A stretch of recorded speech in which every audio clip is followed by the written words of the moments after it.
photographs of wildlife. So I've seen some of them and I'm very impressed. Hopefully you're going to enjoy this evening. So hand over to David. Thank you, John.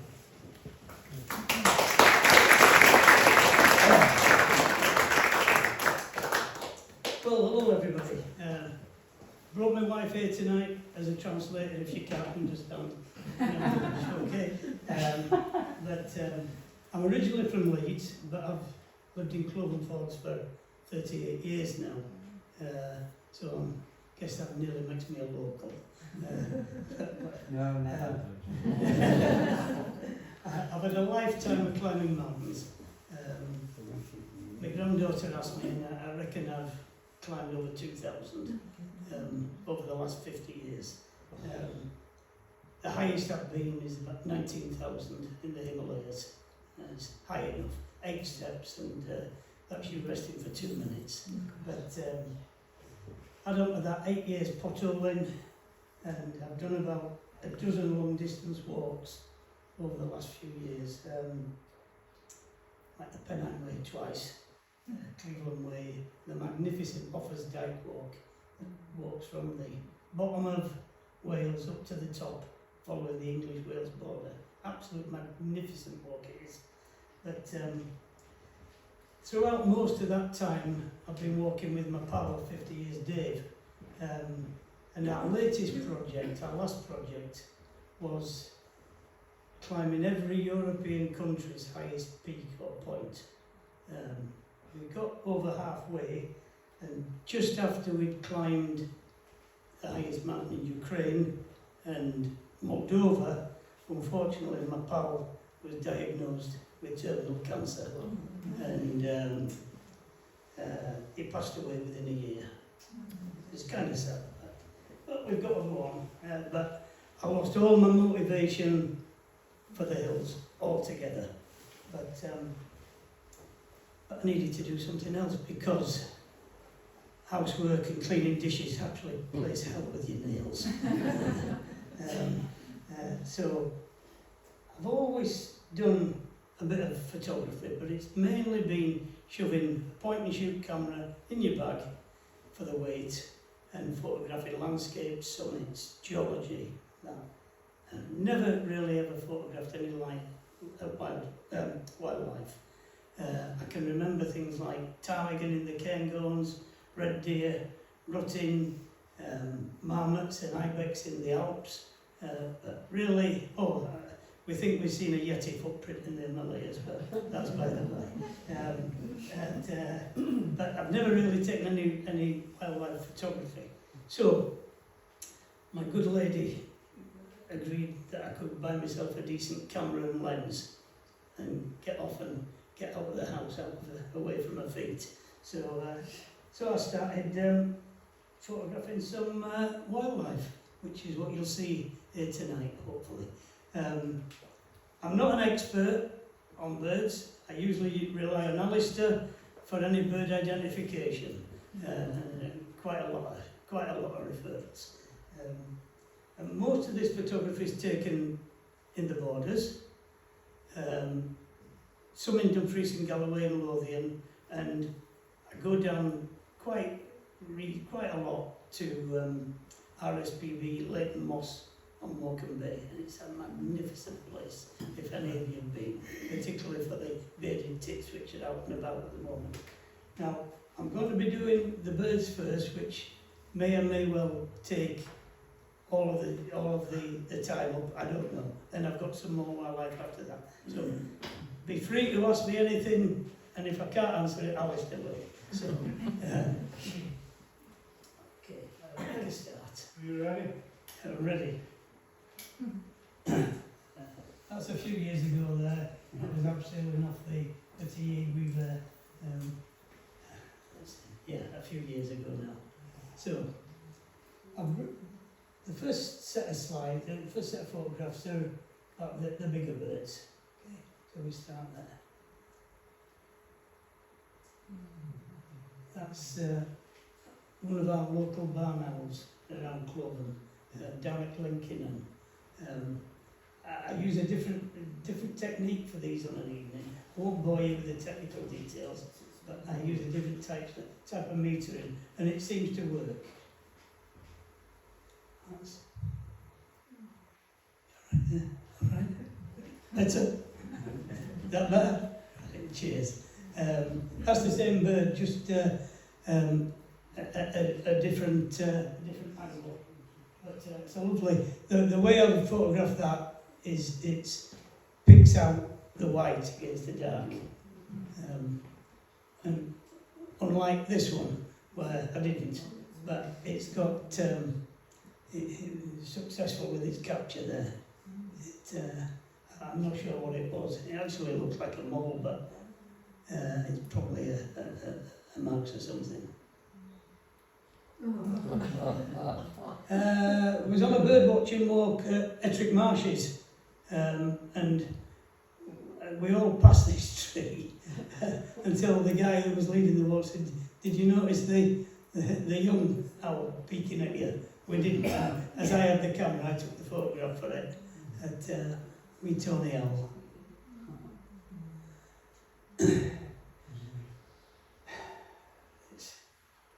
I got the fright of my life with this thing. I was in Beamerside Hyde, watching in front of me, and all of a sudden everything went quiet. And I turned around, and this buzzard was sat on the floor underneath Alistair's feeders. No birds about, of course. I got my camera, swiveled it round as quick as I could, missed it, but managed to catch it as it came right in front of me. So if you look carefully on the next one, you can even see the blood on its beak.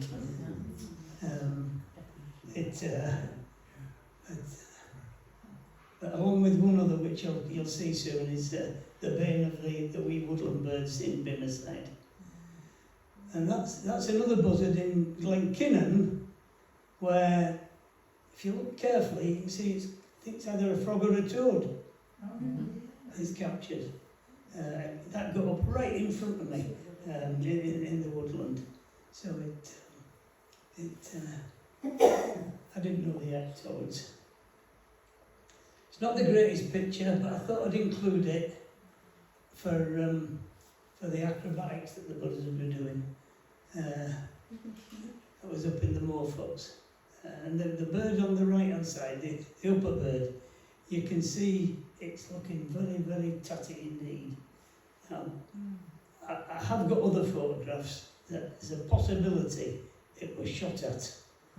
And the pellets, the wings were absolutely hammered, but it still flew, and it's still flying now. Still a bit rough looking, but yeah, still on the go. I don't know if any of you have been to Ballymac Farm over in Dumfries in Galloway. Unfortunately, it's a sad thing, and Yorkshiremen don't like paying money, but you've got to pay to view these things. And but it's a magnificent sight. There's about 100 plus red kite come down for the feeding. We picked a nice day. The only downside was, in the whole day, was Mary, my wife, got pooed on. Which it missed me, so I was out. So, but as you can see, they're tagged as well, the birds. These are all from Ballymac. And the conic tail, you can't really miss them. And this one's coming down to the table for its raw chicken bits. Lovely bird. Bit closer to home, anybody? Gala Parish Church. There's been, I've been here 38 years, as I say, and there's been peregrines up there as long as I've been here. It gives you a good stare, that is a fact.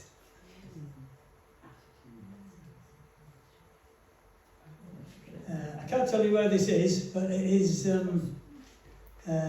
this year's osprey, and an osprey successfully reared.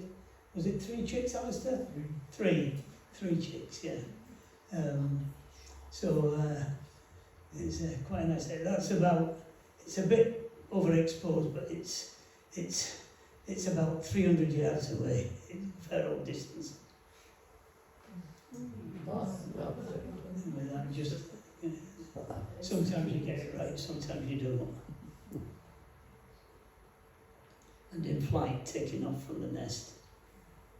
They've obviously all gone now.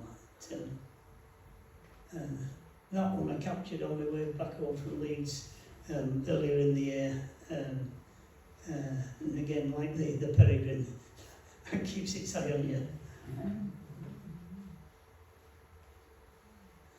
And that one has got a full-size pike. It probably weighs as much, if not more, than the bird. I couldn't get it coming to it. I was in a hide and just needed to pan my camera around and could only get that. But you can see the scale of the fish. It's big. And this, some of you maybe recognise this, maybe it's not. But this was a marsh harrier that flew through Bemerside. So I was quite lucky. I was there on my own and captured it coming through. But since, in other places, I've been quite lucky to capture some others. There's a bit of doubt. Is that a juvenile male, Alistair? Some adult male. Yeah, some adult male. Sometimes they're a bit, but with my knowledge, they're a bit difficult to tell. But that's a full male.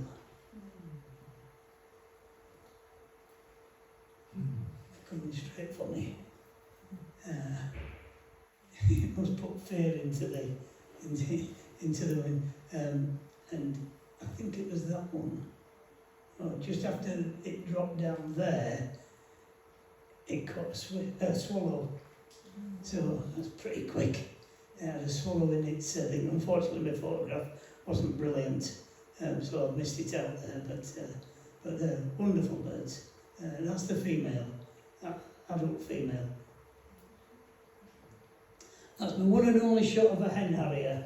I'm trying to get more, but I'm afraid you'll have to do with its back end at the moment. And the other bin of Alistair's feeders, woodland birds, the sparrowhawk. They don't just have to contend with the buzzards, they have to contend with the sparrowhawks as well. They must live in fear. A bit bigger birds. Not that many miles away. Wonderful birds. Fly at an awful lot of height. So you've just got to do the best you can with the distance. But the golden eagle, there has been sea eagles spotted as well. I've not managed to spot one yet. But the golden eagle's still pretty special. See, it's a shame. I have got a photograph somewhere, but it's not really crisp and I wouldn't bring it today, which shows one at the side of a buzzard, and the difference is unbelievable. The buzzard doesn't even fill the size of one wing.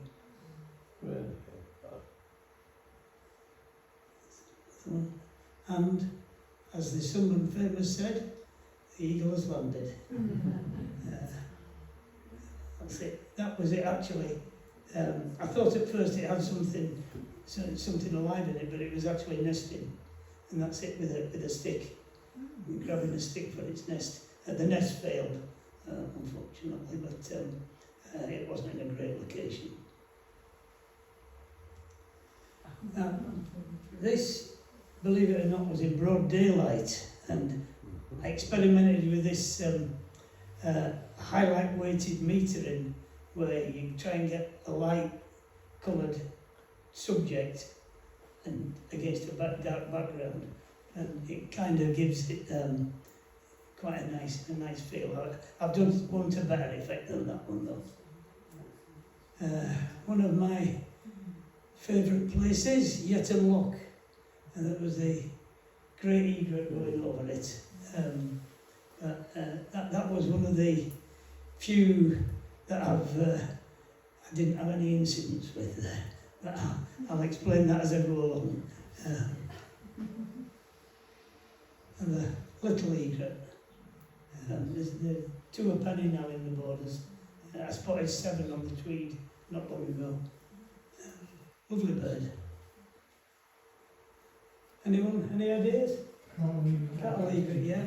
I believe that was the first one sighted in the borders. I was on a walk with the bird watching group, and they all got very excited. It was my first walk with them, and I thought it was a little egret, but then they told me, but I couldn't get really close to it before it took off. And yes, it was in a field with cattle. So the 3 Rupus ones at Hermos.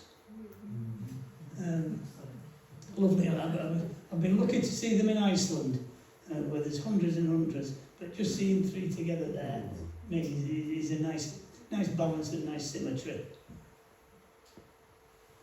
And then this was up at Hewell Moss. These were all pinkfoot geese. There was about 2,000 of them there that day, so I'm reliably informed. And the racket was unbelievable. Now, other people have since reported 7,000 there, so God knows what that sounds like. Unbelievable noise. That's just above Greenmore. Now, this boy, I was in Yetton Lock, and I heard a massive crash at the side of me, and I couldn't see what it was. I searched and searched, trying to get a decent shot. Eventually, after about an hour, it came up, and I thought I'd found something pretty special. And then I realised it was the 11th of December, and it was just a wild turkey waiting for Christmas to pass. So, where did it come from? I have no idea. Now, that's this, fresh off the press. That's 2 days ago. That's the spoonbill in Musselburgh. Yeah, in the New Lagoons there. Very impressive bird. Took about 200 photographs of it. And that's it in flight. Yeah, nice addition. I've never seen one before. And that's the bigger birds. Now the coastal birds, there's a wee bit of looseness with this, but by and large most of them are coastal or river birds. Everybody likes a puffin, maybe apart from the sand eels. That was on Farm Islands. He would fly it with a mouthful like that, and sitting enjoying the sun on the rocks there. Those of you that have been will know it absolutely reeks. Those cliffs. And I thought it was a cormorant, but it's actually a shag. You can tell by the yellow on the beak there. But it's quite an atmospheric picture drying its wings out. I took that photograph, that was at St Abbs. As you can see, there's a guillemot keeping its egg from sliding down the cliff. Unbelievable how they can I don't even know how they hatch the egg without stopping it from coming off. But anyway, whether it survives, who can tell.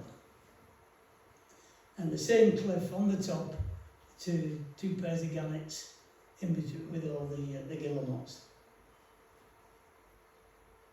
I must admit, I've got a bit of a thing for terns. I love them. They're so difficult to photograph, and they're so feisty as well. You never go anywhere without wearing a hat, because they'll have your hair off. But that's an Arctic tern. And again, that was looking for trouble, that one was. A lot of them are ringed on the Farm Islands. That's a common tern. And another common tern, but they're just so elegant. There's a nice shape to them. And that's a sandwich tern, again hovering in midair. I got the colour right on that one. This next one, fortunately, there's nothing I could do about it. It was the type of day on the coast, miserable, wet, damp, and it was the only day I managed to get it just about entering the water. You see, it was I'd have been better filming in black and white, to be quite honest. So long-tailed ducks, couple at St Abs, better day. And the male eider, bonny bird. Correct me if I'm wrong, you guys, soundlings? Yeah? Very funny how they don't like to get their feet wet. They're running away from the tide that's coming in, running back when it goes out. It's very, very comical to watch. That was a berrick. And again, one of the tamest birds I've ever come across. This is a purple sandpiper. I've seen hundreds of them in Iceland, which is where they breed. But you can get as close as 2, 3, 4 foot away. They just won't move. Very, very, very nice bird to photograph. Now, this is a smew. For those that don't know, this is the most difficult bird to photograph I've ever had. I was in Yetton Loch. It was at the other side of the loch. I went right around the other side of the loch. Spoke to the farmer, yeah, no problem. Go down. Where'd it gone? Round to the side I'd just come from. Got round again, and it had gone again. Eventually, after about 2 hours, I managed to get a photograph of it in flight. But they're not very common this far inland, I don't think. No. Now this is where it gets bar-tailed godlet. Again, colourful bird. The red shank, nicely sitting for me. They're in decline apparently, the red shanks are, but certainly there's plenty of them that I see on the rounds. Now, I know there's two lapwing in that photograph, and the rest, I think, are they bar-tailed godwits? They are bar-tailed, aren't they? Yeah. I have a bit of trouble with some of these waders. Some of them are not easy to recognise for me. And that one. And they're not. Anybody? Three bar-tailed godwits, yeah. The rest are not, do you think? Yeah. Got one right. This is down at Leighton Moss. It's no wonder the RSPB usually have a set as its bird, as its motif. It's a wonderful, lovely bird. Perfect. Yeah. And even in flight, they fly elegantly. And what's more, they get on with little egrets. No problem. They can be a wee bit feisty as well. But then when you see what they've come from, a wee little chick, and striding on the sand, they're a lovely bird. Lovely bird. And one you usually hear but don't see a lot of, water rail. Sounds like a squealing pig.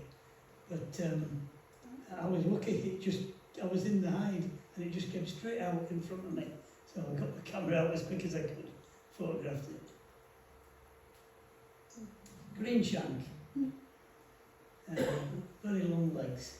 I've been lucky on some occasions, I've had very still water conditions. So you can get a nice reflection as well. Ring plover. Get this right this way around. Can't remember where it was. I think it was at St Abs, no, maybe Burtonrath. And a little ring plover. It was a male, and it was looking after this one. The mother was yards and hundreds of yards away, but we never knew what happened to that one, because a couple of days after I took that photograph, the Tweed had a big flood, and hopefully it survived, but you never know. A bit closer to home here, Tweed Bank, the pond. I'd heard there was one on there, so I went out. It was my first one I'd ever seen, and beautiful colours on it. And in fact, so unusual, I actually managed to find a two-headed one.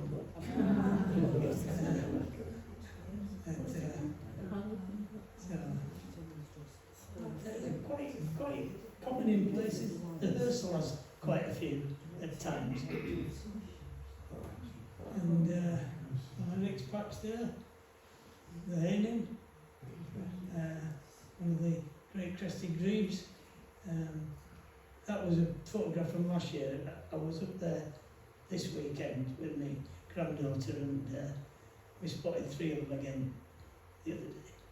Again, a bit closer. Usually they're out in the middle of the water whenever I go down. That was taken at about 4,000th of a second, still wasn't fast enough. But it eventually did stop. 2 weeks ago, I was on the Tweed at between Walkerburn and in Olethen, and I spotted that one. Managed to get reflected. So I was. My granddaughter got some as well of the bird. In fact, it was her that spotted it, not me. I'm there with my binoculars, and she there spotted it with the naked eye. Red-breasted merganser. Thought it was a goosehander first, but you can tell by the breaks, the clear cut difference on the head and the chest there. The wee dipper. It's mouthful. And a widgeon. I think that was on Huel Moss, I think. Just displaying. They're back at the back now, so there's plenty of opportunities to photograph them again. They're a nice bird. And that's another one that I mucked about with my settings for the highlight weighted, and it picks. That's actually under Ashy Steel Bridge on the Tweed, and it picks up the light of the subject matter, so it gets quite effective. And that's upland birds. A lot of time this usually means early morning starts. That was, I felt a bit of a gooseberry there. So they were displayed nicely there. Of course, there's plenty of those on the moors. Now, this set of 3 pictures here shows, well, you'll see yourself. They were in a real tizzy, these two. That was the first one, and that was the second one. And they ended up at their own private lake, believe it or not.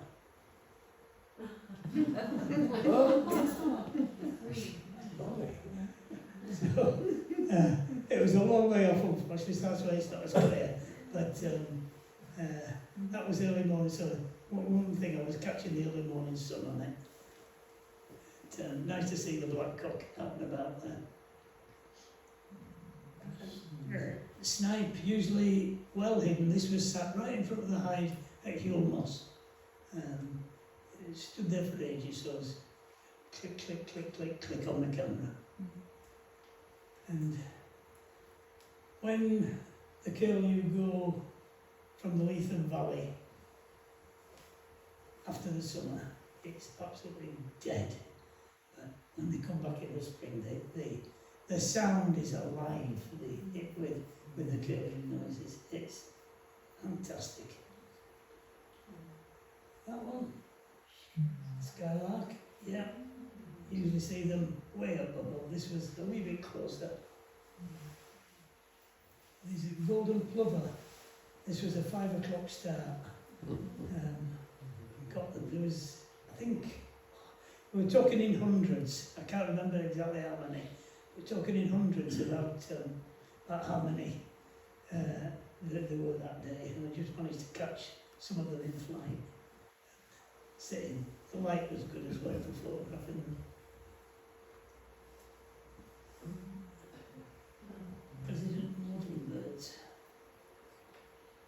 The female crossbill. This was in the big wood just on the Selkirk side of Hare Moss. I often go there, but they always sit on the topmost branch where I am. So I've got to take my big lens with me for them. That's the female, and that's the male. Nice to see. This is our dog walk every morning. The J screeches at us every morning. We've counted 5 this year down there. So maybe brought 3 young. It was one of my first photographs I ever taken with a digital camera. With a song thrush. And one that I was very pleased to get because Goldcrest are incredibly hard to photograph. Obviously feeding its young. That was in the Christmas, what we call the Christmas trees down at Glenkinnon. So it was, I was lucky to get that one. And prior to 1980, there wasn't a nuthatch to be seen in Scotland. Now they're everywhere. But, the only bird that can walk down a tree, as opposed to this one, tree creeper, it can go up the tree. Everybody's favourite ball of fluff, the long-tailed tit. And this little fella, we felt so sorry for him. Christmas Eve, sitting outside on the post, right outside our back window. He's just looking to see, let me in, I want some warmth. But nice wee hedge sparrow. House sparrows. And Alistair's tree sparrows. There's about 40 at Beamerside. Just all queuing up for the food. Wee stone chat. And owls for owls, the biggest noise bird there is, I think. Nice little wee bird. And we have a collared dove that calls on us regularly in our garden, which is nice to see. I don't often see them, but so I don't know how rare they are. That's a very bedraggled reed bunting. She at Beamerside the other week, looking worse than wear. And the bearded tit down in Leighton Moss, with the, as they call it, the Jean-Claude Van Damme pose. He's they're on the go at the moment. They put seed trays out down there to attract them. So it's if you go there between sort of 7:30 and 10 o'clock, you'll invariably see them. The goldfinch.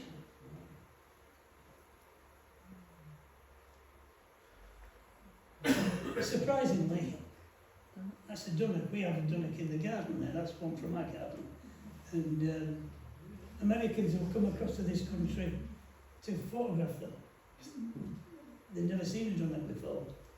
I think it's called an accenter or something. But it's a nice little squeaky bird in our garden every morning. Is that a linnet? I think it's a linnet there. Yeah. Up at Stanton Craig the other week. And the greenfinch and fighting off the goldfinch. It's, again, a bird, we used to see them in the garden all the time, but since they had that devastating outbreak 3 or 4 years ago, we've not seen a green. I've seen one greenfinch in the garden. This was at Beamerside. And a very juvenile robin. It's a nice little wee thing, not obviously just starting to develop its redbreast. And I thought I'd caught the white wagtail, but no, it's just the standard white wagtail on holiday. You want to call it a day there just now for break? Is that okay? That'll be up 4 months. So, bittersweet. It's a black cap in Glenkinnon again. The northern wheat here. I've just been reading today, it's the distance that this bird flies is unbelievable. Particularly the ones that are based in North America. They fly to Africa, across the Pacific, across the whole of Asia to get to Africa. These have just got a short hop down there, but it's a nice bonny bird. And a chiff-chaff at eating its food. You see a lot of these migrants here, obviously, feeding young. I was lucky with that one. It sat around for an hour. And that's a garden warbler. They usually skulk around in the bottom of the foliage and the trees. But this one eventually managed to come up. It was quite a reward. Willow warbler. Plenty of them. Look, get mistaken with chiff-chaffs quite a bit.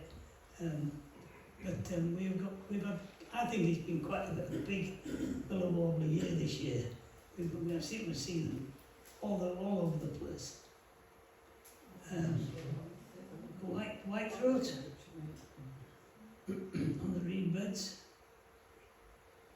And just about coming. I haven't seen any yet. You seen any early stuff?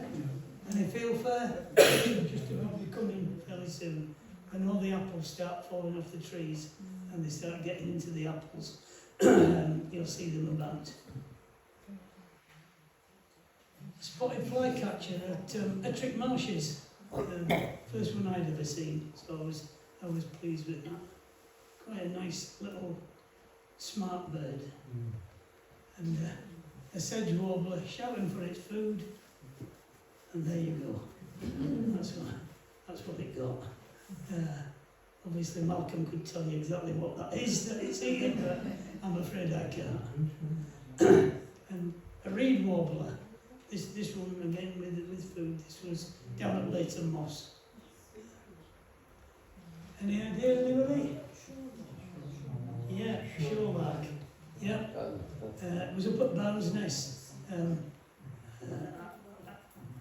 I drove up there not expecting to see it, and within 2 minutes of getting onto the foreshore, there it was right in front of me. So I was pleased with that one. And then the eruption 2 years ago, when the waxwings came down from Scandinavia and descended on this country, particularly Merton Bridge was a very good location for them. With the was it the rowanberries? Was it always them? Rowanberries. Beautiful bird. Now this little chap, I think it's the second only time it's been spotted. This was at up Settlingham, near Berwick, on the way to Berwick. It's a Blythe's reed warbler. Now, it's quite interesting. Well, it was interesting for me because I got there at 7 and there were already 4 people there. And one of them had come from Manchester. So, God knows what's there. But it's, let me read, breeds in Eastern Europe and Asia, winters in India and Myanmar. So, on its way back from there, it's overshot Europe and ended up here. That's just the same bird. It's massive flight migration. That was one 2 weeks ago. A marsh sandpiper, a juvenile at Musselburgh Lagoons. It's attracted people from all over the country. And that attracted me 2 days ago, because that was a yellow-browed warbler. I spent 3 hours, stood around, and it eventually appeared. I was the only one out of 4 that were there to see it, and I had about all of 2 seconds to take the photograph before it was off again. I managed to spot it. Now this next one, don't think it's out of sequence. Well, it is out of sequence, but I've put that in because I was hoping my granddaughter will be here and I won't be embarrassing her, because I've got an 11-year-old granddaughter that started enjoying photography, and I take her with me with my old D500 camera, and that's what she produced the other day. So it was very, just straightforward grey lag, but a lovely pose. She's very proud of her. Now, we'll do the wildlife. This isn't a massive section, but that one was taken in Glenkinnon, but that one was taken in Escrig. I don't know how many of you know of Escrig Nature Reserve. It's over near Lockerbie. It's run by volunteers, and it's a lovely place, a smashing place. And apparently there's not as many red squirrels. That was maybe a year and a half ago, but whether they're just not seeing them or not, they've got hides for watching the squirrels, but I captured this in the trees outside, sharpening its teeth on the wood. That was just taken down the road from us behind Cabinfoot Church. Rather smugly, I can say. I got that in the BBC pictures when I sent it to them. It's the only one I've ever had. But there was a lot of displacement of the woods on Meagle Hill, and obviously the deer were out and about everywhere. And that one stared at me for 10 minutes. I like this one. My daughter couldn't be here tonight because if I showed her that one, she'd be taking a running fit. How many, Mary? About 300 or 400 that day? Yeah, on the path between Yare and Ashy Steel. Lost count of them. Just had to watch where you were walking. Hundreds. And a pod of dolphin on the North Sea. Shot that when we were on holiday, out at night, instead of watching Coronation Street. Anybody can tell me what that is? Is it a vole? Is it a mouse? A vole, is it? Thanks. No, I generally don't know. It's a vole. Field ball. Field vole, right? Yeah, taken at Glenkinnon. And I've seen a lot more hares this year around. So obviously they seem to be making quite a comeback, certainly for the places that I go to. Now, this was at the Hersal, right on cue, walking past the water. He decided to do a bit of sunbathing, and I thought, what a cute, lovely thing, until you see its teeth, and then you realise it's maybe not quite as cute as you think. 5 male adders I spotted in one day on the Cheviots. I kept my distance, and I knew they were out and about there, so I wore gaiters just to be on the safe side, but I would have probably been safe enough. And a slow one, first and only one I've ever seen. Now, this is where I need common data. Probably need some of you people that know exactly what it is. Yeah, common data. That was taken with me, 500mm lens, so I had to stand about 20 odd foot back from it to get that one. And a banded damselfly. settling in that day. They were on the go. And the 4-spotted chaser. Now we've got a few butterflies. Peacock blue. Dark green fritillary. Wall brown. And a lot of these, I spotted about 20 of them down by the Tweed when I was walking between Yerbridge and Selkirk Bridge. There was obviously quite a hatch going on that day. And northern brown argus, very little bird. Okay, a wee bit tatty, but otherwise, no. I think that's a large skipper. And I think that's a small skipper. Possibly. And a meadow brown. Common blue. Ringlet. Green veined white. Painted lady. And the best one, not a butterfly, a hummingbird hawk on the Goodley bush.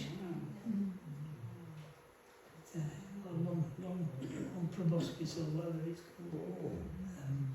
Now, again, this is where I might need you, Alison, for these. That's the easy one. That's the grasshopper. This is the last sheet. Green grasshopper. Meadow grasshopper. All these were taken on the walk down William Walk the other month. Rhinoceros stag beetle, I think that was on Malcolm's hand. A hoverfly. And a rose chafer.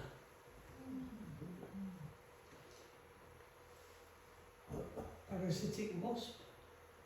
I thought somebody said a paralytic. I couldn't quite make that one out. But parasitic wasp. And I'm told that's a robber fly.